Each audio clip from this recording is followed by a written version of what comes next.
잠언 10장 11절에서 21절 말씀. 생명샘 같은 입술이 되게 하소서 하는 제목입니다. 제목이면서 기도의 제목이죠. 11절부터 13절까지 제가 들어있겠습니다. 의인의 입은 생명의 샘이라도 악인의 입은 독을 머금었느니라. 미움은 다툼을 일으켜도 사랑은 모든 허물을 가리느니라. 명철한 자의 입술에는 지혜가 있어도 지혜 없는 자의 등을 위하여는 채찍이 있느니라. 네, 오늘 이 잠언서에는 이 입술, 또 혀, 또 언어에 관해서 한 159절 정도가 언어와 관계된 그런 교훈들이 담겨 있습니다. 그러니까 이 지혜로운 삶, 이 지혜자가 우리에게 가르쳐주는 지혜로운 삶에는 재물을 어떻게 다룰 것인가 하는 문제도 아주 소중하기 때문에 첫 번째로 다루었다고 말씀드렸죠.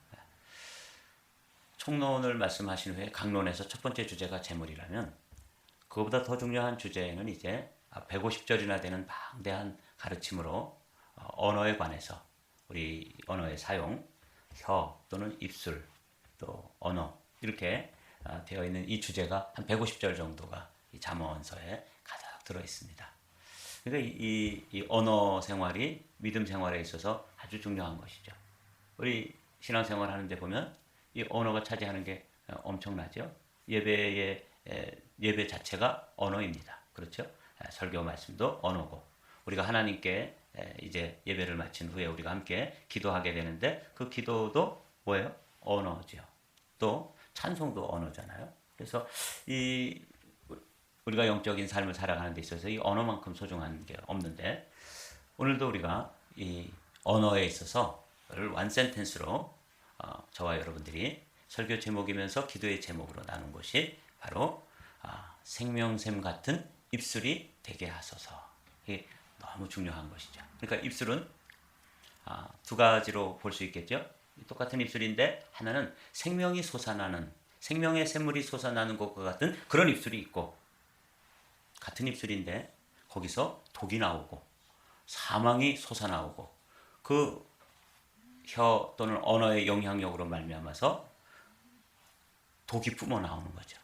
독을 뿜는 입술 또 생명이 솟아나는 입술 이 두 가지를 11절에서 말씀하고 있지 않습니까? 그래서 오늘은 그냥 이 제목으로 생명샘 같은 입술이 되기를 소망하는 마음으로 오늘 말씀 쭉 읽어가면서 말씀을 나누겠어요. 사실은 이게 너무 중요하죠. 생명샘 같은 입술 이렇게 되어 있는데 이게 입술의 영향력이라고 하는 게 이만큼 사람을 살리기도 하고 사람을 죽이기도 하고 이렇게 말씀 나눴습니다. 그래서 그것을 이제 조금 뭐 어려운 단어로 표현한다면 이 언어의 창조적인 능력, 이건 생명샘 같은 역할을 하는 것일 것입니다. 그러나 파괴적인 능력, 이건 독을 머금었느니라. 그래서 생명과 죽이는 독 이렇게 이제 대조를 해서 우리에게 가르쳐주면서 이 지혜자는 우리에게 생명샘 같은 입술로 사용해라. 그걸 이제 우리에게 권면해주고 있는 거죠. 선택은 누구의 몫이에요? 우리의 몫인 것이죠. 11절 말씀 한번 함께 읽습니다. 의인의 입은 생명샘이라도 악인의 입은 독을 머금었느니라. 오늘은 이 한 문장을 여러분 마음속에 의인의 입은 생명샘이구나. 악인의 입술은 독이 서려 있고 독이 뿜어내고 독이 솟아난다. 이게 얼마나 무섭습니까? 그래서 이 한 구절을 오늘은 마음속에 새기면서 우리를 돌아봐야 되는 것이죠. 나의 입술은 생명을 살리고 누군가를 격려해주고 위로해주고 그래서 그 사람의 삶이 생명샘과 같은 그런 언어가 공급되어지는 그런 입술인가? 아니면 입만 열면 톡 한 마리 뿜어져 나와서 누군가의 삶을 어떤 영혼을 파괴시키고 죽이고 또 파멸시키는 이런 역할을 하는 입술인가? 여러분 입술의 그 말을 잘 이렇게 관찰해 보면 아주 이게 극명하게 대조되는 걸 볼 수 있어요. 제가 여러분들에게 이런 말씀 드린 적 있어요. 어떤 사람의 미래를 예측하려면 두 가지를 보면 된다고 말씀드렸어요. 첫 번째는 그 사람이 만나는 사람을 보면 그 사람의 미래를 예측할 수가 있어요. 저런 사람들을 만나는 거 보니까 저 사람은 저렇게 되겠구나. 이런 사람을 만나는 걸 보니까 이 사람은 이렇게 되겠구나 하는 게 예측 가능하다고요. 사기꾼 같은 거 입만 열면 거짓말하고 뭐 이런 사람들을 자주 가까이 만나고 이러면 그 사람의 이름은 그 사람의 그 미래는 사기꾼이 되는데 가깝겠죠. 그렇죠? 그런데 믿음의 이야기를 하고 또 신앙적으로 살려고 그러고 그 사람의 인격이 신앙 인격으로 이렇게 다듬어진 사람을 만나면 예수님 믿을 가능성이 높고 또 신앙적인 삶으로 들어설 가능성이 너무 높은 거죠. 이게 예측 가능한 거예요. 누구를 만나느냐, 어떤 사람을 만나느냐를 보면 그 사람의 미래를 볼 수 있습니다. 그러니까 여러분 우리 가정의 자녀들이 어떤 친구들하고 자주 만나고 또 모이고 또 몰려다니느냐 보면 우리 가정의 자녀들의 미래도 예측 가능하다 이렇게 볼 수가 있는 것이죠. 두 번째로 어떤 사람의 미래를 예측 가능한 게 뭐냐면 언어입니다. 그 사람의 언어의 온도, 언어의 색깔, 또 언어의 그 특성 이런 걸 보면 어떤 언어를 자주 사용하는지 아주 부정적인 언어, 냉소적인 언어 그리고 또 불신앙적인 언어 이런 것들을 사용하면 그 사람의 미래는 결코 밝지 않습니다. 창조적인 언어, 생명의 언어, 누군가를 격려하고 위로하고 소망을 주는 언어, 사랑의 언어, 미래 언어, 칭찬의 언어 이런 것들이 그 입술에서 이제 샘솟으면 생명샘 같은 입술이 되는 것이죠. 은혜의 입은 생명샘이라도 악인의 입은 독을 머금었느니라. 이제 오늘 제가 이 말씀을 묵상하면서 얻고 또 지혜자가 우리에게 어떤 입술로 내 인생을 미래를 열어갈 것인지를 우리에게 도전해주는 말씀입니다. 그래서 오늘은 그렇게 어렵지 않아요. 내 입술이 생명샘이냐 사망의 샘이냐 거기서 정말 축복이 샘솟느냐 아니면 독이 솟아가지고 그 언어의 파괴적인 능력 때문에 그냥 영혼들이 다 그냥 파멸되어지고 멸망의 길로 가고 상처받고 이렇게 되는 거죠. 입술에 30초가 가슴에 30년이 된다. 이런 말씀 들어본 적 있나요? 나는 무심코 이렇게 내뱉었는데 그 사람의 미래 30년 동안 그 30초로 간단하게 말한 그 말이 영향을 미칠 수 있는 거죠. 나는 너를 믿어. 넌 잘 될 거야. 지금 삶은 그게 아닌데 믿어주고 또 격려해주고 그런 말 한마디로 그 인생이 달라지는 것이죠. 반면에 아유 너 인생 이제 네 하는 꼬라지를 보니까 너 사람 노릇하게 글렀다. 너 사람 되겠냐? 이렇게 계속해서 자녀들에게 말해주면 짧죠? 너 사람 되겠냐? 10초인데 이게 그의 10년, 20년, 30년의 미래를 결정하는 거예요. 생명샘이냐? 독을 머금고 있느냐? 독샘이냐? 이렇게 이제 이야기할 수 있겠죠. 한번 쭉 읽어보도록 하겠습니다. 어제 우리가 나눈 시편의 말씀 제가 12절 여러분들이 13절 이렇게 함께 읽겠습니다. 생명을 사모하고 연수를 사랑하여 복받기를 원하는 사람이 누구뇨? 내 혀를 악에서 금하며 내 입술을 거짓말에서 금할지어다. 입술이 생명샘이 될 수 있고 독샘이 될 수 있으니까 독극물이 나온다. 실제로 독극물이 나오는 거 아시죠? 그래서 혀를 악에서 금하며 내 입술을 거짓말에서 금할지어다. 잠언 18장에 나오는 말씀도 아주 중요한 말씀입니다.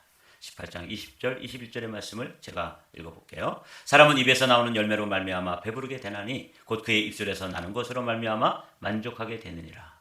죽고 사는 것이 혀의 힘에 달렸나니 혀를 쓰기 좋아하는 자는 혀의 열매를 먹으리라. 이 우리가 언어가 씨앗이 들어있기 때문에 그게 열매를 맺는데 생명의 이야기를 계속해서 하면 자기가 그것으로 생명의 열매들을 거두는 것이죠. 그러나 독한 말, 독이 들어있는 말, 아주 독극물과 같은 이런 언어를 쏟아내면 그 언어를 듣는 그 말을 듣는 사람에게도 영향을 미치지만 자기도 그 열매를 거둔다고 말씀드렸죠. 그래서 어제 우리가 나눈 단어가 부메랑이라는 단어를 나눴잖아요. 다 자기에게 돌아오는 거예요. 그리고 정확히 돌아온대요. 무서운 말씀이죠. 그래서 오늘도 여러분들이 생명샘 같은 입술이 되게 하소서. 이거는 이제 설교 제목이면서 무슨 제목이라고요? 우리의 기도 제목이에요. 오늘의 말씀이죠. 의인의 입은 생명샘이라도 악인의 입은 독을 머금었느니라. 미움은 다툼을 일으켜도 사랑은 모든 허물을 가리느니라. 명철한 자의 입술에는 지혜가 있어도 지혜 없는 자의 등을 위하여는 채찍이 있느니라. 지혜로운 자는 지식을 간직하거니와 미련한 자의 입은 멸망에 가까우니라. 부자의 재물은 그의 견고한 성이요 가난한 자의 궁핍은 그의 멸망이니라. 14절에서도 동일하게 말씀하시죠. 지혜로운 자는 또는 지혜로운 입술을 가진 자는 이렇게 읽으시면 됩니다. 미련한 자의 입은 멸망에 가까우니라. 뭐 지금 독극물을 뿜어내고 있고 독극물이 거기에 나오니까 듣는 사람뿐만 아니라 자신의 영혼도 결국은 사망 또는 멸망 이렇게 되는 거예요. 의인의 수고는 생명에 이르고 악인의 소득은 죄에 이르느니라. 훈계를 지키는 자는 생명길로 행하여도 징계를 버리는 자는 그릇 가느니라. 여기 이제 의인, 악인, 그 다음에 훈계를 지키는 자, 징계를 버리는 자. 이게 다 언어와 관계되어서 이렇게 읽으시면 이게 이제 생명이냐 또 사망이냐 이렇게 갈림길이 된다는 것을 말씀하시죠. 오늘은 요 생명샘, 이게 이제 오늘 키워드예요. 근데 이 생명샘은 누구의 입술에서? 지혜로운 언어 생활을 하는 사람의 입술에서 생명의 샘이 나오니까 우리가 생명샘 같은 지혜의 입술, 의인의 입술을 가지기를 소망하면서 오늘 말씀을 읽으시면 됩니다.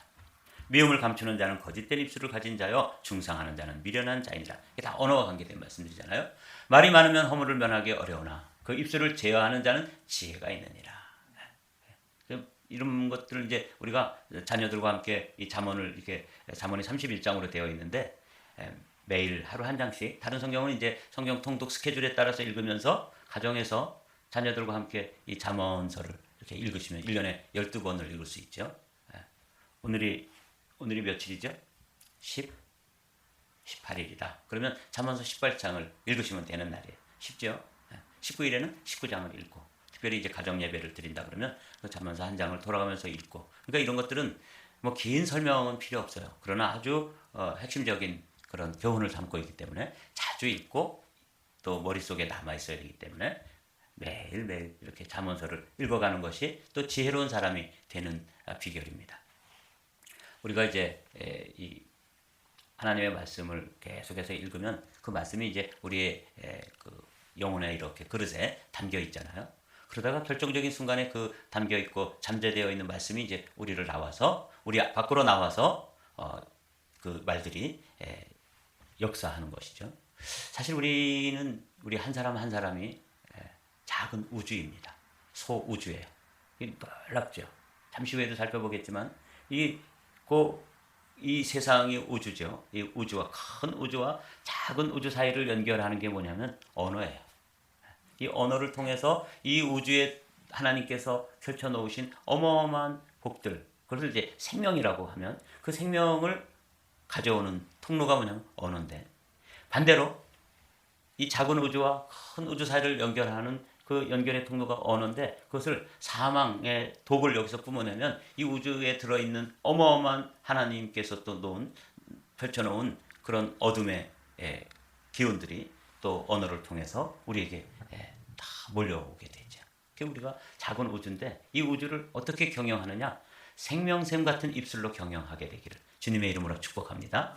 오늘은 아주 완센텐스로 기억하시면 돼요.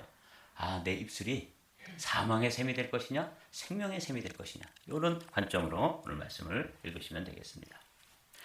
의인의 혀는 순은과 같거니와 악인의 마음은 가치가 적으니라. 의인의 입술은 여러 사람을 교육하나 미련한 자는 지식이 없어 죽느니라. 그렇겠죠? 이게 교육한다는 게 사람을 이렇게 세워가는 거죠. 20절의 말씀이 아주 좀 독특한 말씀이에요. 이걸 제가 이제 성경을 이렇게 여러분과 함께 나누기 위해서 묵상하면서 쉬운 성경으로 새 번역도 보고 또 공동 번역도 보고 또 영어 성경도 참고하고 이러는데 20절의 말씀을 공동 번역이 흥미롭게 번역해 놨어요. 우리가 가지고 있는 개역 개정판으로 읽을 텐데 여러분들이 한번 공동 번역으로 읽어 보십시오. 의인의 혀는 수는과 같거니와 악인의 마음은 가치가 적으니라. 착한 사람의 혀가 수는이라면 나쁜 사람의 마음속은 쓰레기통이다. 그렇습니다. 그 쓰레기통에서 각종 쓰레기가 썩어가지고 거기서부터 나오는 건 그야말로 뭐 쓰레기죠. 또 독이죠. 거긴 뭐 죽음이죠. 그건 사망이죠. 이렇게 가르쳐 주는 거예요. 그래서 실제로 여기 가치가 적다 하는 말이 쓰레기와 같다 이런 뜻이에요. 근데 이 공동 번역에서는 아주 대놓고 그렇게 번역을 한 거예요. 나쁜 사람의 마음속은 쓰레기통이다. 아주 각종 쓰레기통. 여러분 우리 건물에 이제 쓰레기통이 3개가 있잖아요. 쓰레기통에 관심이 많습니다. 왜냐면 이제 루이 할아버지를 도와주기 위해서 아침에 저는 쓰레기통을 열어봐요. 이렇게 열어보면 거기에 어떤 때는 아주 한 그 비닐봉지로 가득히 그 리사이클링 할 수 있는 그런 것들이 들어있어서 기쁜 마음으로 제 차에 실어놨다가 로이 할아버지네 집에 갖다 드리죠. 그럼 그렇게 고마워해요. 그 한국말로 말씀하셔요. 그분이 독일계 유대인인데 감사합니다. 그렇게 얘기해요. 그리고 거기 자동차 꼭 좀 파킹하라고 그렇게 아주 간청을 하세요. 그래서 저는 뭐 여기 앞에 공간이 있으면 여기다 대는 게 사실은 편하죠. 그런데 이제 그 할아버지의 마음을 편하게 해드리기 위해서 멀리지만 그 마당에다가 이렇게 차를 주차를 하게 되는데 쓰레기통을 저는 자주 뒤집니다. 어떤 때는 양복을 입고도 쓰레기통 그 깊이 들어있는 그 병이나 깡통 하나를 주워내기 위해서 위험을 감수해요. 거꾸로 처박히면 쓰레기통에 처박히는 거예요. 제가 키가 작으니까 거기에 아주 깡통이라도 하나 주워다가 드리려고 이러는데 거기 진짜 그 냄새가 보통이 아니에요. 쓰레기통에 그 여기 식당에서 나오는 그 온갖 쓰레기들이 거기 이제 있는데 이게 월요일하고 목요일날 가져가거든요. 그 중간에 이제 이게 여름에는 부패가 돼가지고 그야말로 쓰레기통인 거죠. 근데 마음이 막 나쁜 사람의 마음속은 쓰레기통이다. 이 공동번이 이렇게 번역된 걸 보면서 제가 사람들의 마음이 예수 그리스도의 십자가의 보혈로 그 죄가 씻어지지 않은 사람들은 그 영혼의 내면을 우리가 들여다볼 수 있다면 제가 늘 관심 가지고 거기 뒤적거리는 쓰레기통 같은 거예요. 와, 얼마나 뭐.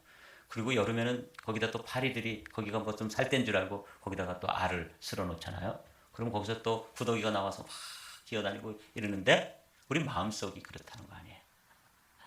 착한 사람의 혀가 순은 잘 정제돼서 정말 아주 순도가 높은 은 같다면 이 악인의 마음은 쓰레기통이다. 여러분 요 번역이 제 마음속에 와 닿았습니다. 그렇습니다. 쓰레기통과 같은 마음속에서 뿜어져 나오는 독극물 같은 언어로 자신의 삶을 망가뜨리고 또 배우자의 마음을 또 자녀들의 마음을 그리고 또 일터에서 사람들의 마음을 그렇게 아프게 하는 또 무너뜨리는 그런 독샘, 생명샘이 있으면 독샘이 있는 것이죠. 이게 오늘 주제입니다. 야고보 사도의 말씀 보면 이렇게 되어 있어요. 우리가 다 실수가 많으니 만일 말에 실수가 없는 자라면 곧 온전한 사람이라 능히 온몸도 블레시우리라. 우리가 말들의 입에 재갈을 물리는 것은 우리에게 순종하게 하려고 그 온몸을 제어하는 것이라. 그래서 야고보 사도가 이제 그 야고보서를 기록하면서 이 말에 실수가 없는 것이 성숙한 사람이고 지혜로운 사람이고 온전한 사람이다. 그렇게 말하면서 이제 예를 들어서 이 혀가 사실은 우리 온몸에 비하면 작은 부분이잖아요. 그것처럼 이 큰 말, 홀스를 재갈을 물려가지고 땡기면 서기도 하고 놓으면 달리기도 하고 또 왼쪽으로 땡기면 좌회전을 하고 우측으로 땡기면 우측으로 돌게 되는 이게 이제 말하자면 통제 장치잖아요. 컨트롤하는 그런 줄인데 거기에 재갈을 이렇게 말에 재갈을 물려가지고 통제하는 것처럼 우리 혀에도 이런 재갈을 물려서 잘 제어를 해야 되는 것이다. 이런 이야기를 해주면서 이렇게 이야기하고 있습니다. 또 배를 보라. 이번엔 말이 아니라 바다에 떠다니는 배를 보라. 그렇게 크고 광풍에 밀려가는 것들을 지극히 작은 키 뒤에 이제 키가 있잖아요. 그걸로 방향을 이렇게 잡아서 배가 항해를 하게 되는데 작은 키로서 사공의 뜻대로 운행하나니 이와 같이 그러니까 홀스에게 말에게 재갈을 물리는 것처럼 그리고 배의 키를 가지고 배의 방향을 가지고 그 대양을 이렇게 항해하는 것처럼 이와 같이 사실은 뭘 얘기하려고 그러는 거예요? 작은 지체인 혀를 얘기하려는 거예요. 이와 같이 혀도 작은 지체로 돼 큰 것을 자랑하도다. 보라 얼마나 작은 불이 얼마나 많은 나무를 태우는가. 혀는 곧 불이요 불의의 세계라. 혀는 우리 지체 중에서 온몸을 더럽히고 삶의 수레바퀴를 불사르나니 그 사르는 것이 지옥불에서 나느니라. 그러니까 이 혀가 이게 제가 아까 우주라 그랬죠. 이게 세계라는 거예요. 우리의 존재가 작은 우주라면 이 세상이 큰 우주고 이 큰 우주와 작은 우주 사이에 다리가 되어지는 게 이제 다리를 놓는 것이 이 언어인데 이 언어의 부정적인 면을 야고보 사도가 가르쳐 주는 거예요. 아주 충격적이죠. 불과 같다. 그래서 자기 인생의 수레바퀴를 완전히 불살라버릴 수가 있다는 거예요. 뭘로? 말 한마디로 작은 지체인 이 혀로 그렇게 자기 인생을 불살라버리는 거죠. 그래서 이 혀가 불의의 세계, 이 독이죠. 사망의 세계죠. 이 혀로다가 그걸 풀어놓으면 인생 전체가 지옥에서 나오는 기운, 이 우주의 천국이 있고 지옥이 있잖아요. 그 지옥의 권세, 지옥의 영향력, 지옥의 파워, 지옥의 그 어마어마한 저주가 이 혀 하나로다가 확 풀어지는 거예요. 이걸 지금 6절에서 말씀하고 있죠. 6절 말씀 다 같이 한번 읽어보죠. 혀는 곧 불이요 불의의 세계라. 혀는 우리 지체 중에서 온 몸을 더럽히고 삶의 수레바퀴를 불사르나니 그 사르는 것이 지옥불에서 나느니라. 이 이제 혀가 부정적으로 독샘이 돼가지고 독을 뿜어낼 때 나타나는 현상이라면, 반대로 이것을 이제 반대로 한번 읽어보자고요. 혀는 곧 불이요 의의 세계라. 혀는 우리 지체 중에서 온몸을 깨끗게 하고 삶의 수레바퀴를 온전하게 보존하며 그 혀의 영향력이 천국에서 능력을 나오게 하느니라. 이렇게 이제 반대로 읽을 수도 있잖아요. 사랑하는 성도 여러분, 오늘 요 혀에 관해서 여러분들이 이제 선택을 하셔야 됩니다. 의인의 입은 생명샘이라도 악인의 입은 독을 복음하느니라. 그러니까 야고보 사도도 이 지혜자도 또 시편 기자도 우리에게 말씀해 주시는 거예요. 뭘 선택하고 살 거냐? 내가 작은 우주고 또 큰 우주를 하나님께서 이 세상을 창조해 놓으셨는데, 이 창조의 세계에서 내 혀를 가지고 지옥의 권세를 불러낼 수도 있고 천국의 은혜와 그 각종 아름다운 하나님의 선물을 불러낼 수도 있는 것이 혀라는 거예요. 그래서 죽고 사는 것이 혀의 권세에 달렸다, 그렇게 말씀하는 거 아니에요? 여러분, 이 잠언서의 지혜자가 우리에게 선택하라고 말씀하십니다. 생명샘으로 사용할 거냐? 그래서 우리의 입술을 열면 거기서 생명의 그 열매들이 막 솟아나와서 열매를 맺기도 하고 꽃을 피우기도 하고 누군가의 영혼을 세우기도 하고, 이런 생명샘으로 우리의 입술이 사용될 것이냐, 사망의 샘으로 거기서 그냥 각종 독극물이 나오고 쓰레기가 막 쏟아져 나와가지고 이 세상을 더럽히고 이렇게 하는데 나의 혀를 사용할 것이냐. 오늘은 생명샘 같은 입술이 되게 하소서, 그런 제목으로 우리가 시작을 했잖아요. 여러분들의 입술이 생명샘과 같은 복된 입술이 되기를 주님의 이름으로 축복합니다.